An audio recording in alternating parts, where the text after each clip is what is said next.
প্রমাণিত হয়েছে যে দেশে ন্যায় বিচার আছে। দুঃখজনক বিষয়, যারা খুনি তারা এখনো পলাতক। আমরা বাদী এবং সাক্ষীরা সহ অনিরাপত্তায় রইলাম। আমাদের জীবনের সংখ্যা রয়ে গেছে।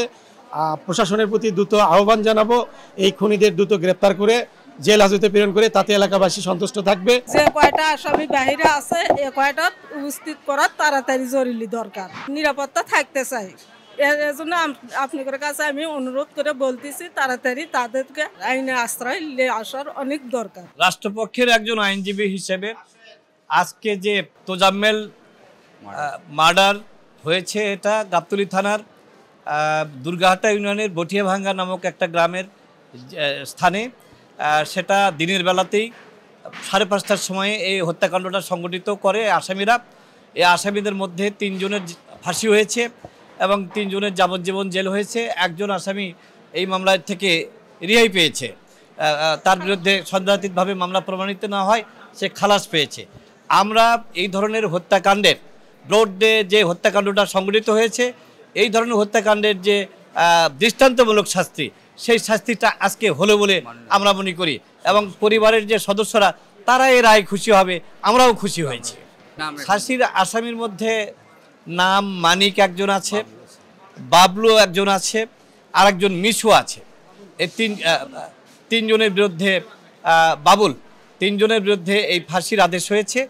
আদার্স যে অ্যাকিউজডগুলি আছে, মজিদুর রহমান পিন্টু এবং দেলোয়ার হোসেন এবং আর একজন আসামি আছে, তাদের যাবজ্জীবন জেল হয়েছে এবং এই মামলার একজন আসামি শান্ত। শিয়া বাটার ও ভিটামিনে সমৃদ্ধ লিলি বিউটি সোপ, তারুণ্যময় উজ্জ্বল ত্বকের জন্য। রিমার্ক, তার বিরুদ্ধে কোনো প্রকারের সাক্ষ্য প্রমাণাদি সেভাবে উপস্থাপিত না হওয়ার কারণেই সে এই মামলা থেকে বেকসুর খালাস পেয়েছে। এই হলো অবস্থা। এটা 2017 সালের 27/11/2017 সালের বিকেল 5:30টার সময় এই ঘটনাটা সংঘটিত হয়েছিল। এটা ইতিপূর্বে বলেছি, দুর্গাহাটা ইউনিয়নের গাবতলী থানার দুর্গাহাটা ইউনিয়নের বটিয়াভাঙ্গা নামক একটি জায়গায় 4 মাথা মোড়, সেই মোড়ের উপরে এই হত্যাকাণ্ডটা সংঘটিত হয়। আসামিরা উৎপেতে ছিল। এই মোকদ্দমার যে ডিসিজ তোজাম্মেল হোসেন, সে একটা বিয়ে বাড়িতে দাওয়াত খেয়ে যখন তার বাড়িতে ফিরতেছিল মোটরসাইকেল যুগে, ওই মোটরসাইকেলে তার সঙ্গে আরও 2 জন ব্যক্তি ছিলেন। একজন হলো নয়ন আর একজন হলো আসাদ, তারা তার সঙ্গেই ছিল। এই 3 জনকেই মোটরসাইকেলে তারা পথরোধ করে দাঁড়ায় এবং আসামিরা কুপিয়ে কুপিয়ে তাকে হত্যা করেছে। 3 জন আসামি কুপিয়ে কুপিয়ে হত্যা করেছে। একটা হলো বাবুল, একটা মানিক আর একটা মিশু, কুপিয়ে কুপিয়ে তাকে হত্যা করেছে। এই হত্যার জন্যই, এই আঘাতগুলির জন্যই এই তোজাম্মেলের মৃত্যু সংঘটিত হয়েছে এবং অন্যান্য আসামিরা সহযোগিতা জুগিয়েছে জন্য তাদেরকেও এই মোকদ্দমায় দণ্ডবিধির বিধান অনুযায়ী তাদেরকেও যাবজ্জীবনের শাস্তি দিয়েছে।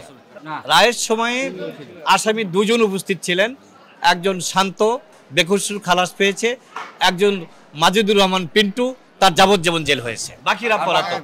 তারা যখন গ্রেপ্তার হবে, পলাতক আসামি যখন গ্রেপ্তার হবে, গ্রেপ্তার হওয়ার পর থেকে তাদের যে ফাঁসির যে রায়ের কার্যক্রম মহামান্য হাইকোর্টের নির্দেশ মতে এটা কার্যকর ইনশাল্লাহ হতে পারে।